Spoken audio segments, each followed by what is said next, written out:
My name is Nathan Smith, and I go to Alamancecc Community College, and I'm taking the computer-aided drafting and also the mechanical engineering associate degrees. The high school I went to was Southern Alamance, and they had a program where I could come over here and work on the machines in the machine shop. So we did CNC machining and also manual machining.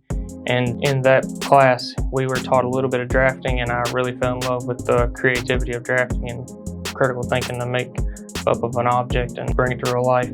We'll take what we make on the computer and then make something out of it where we can actually tinker with it and mess with it and see how those things work. It's a whole process of thinking about something.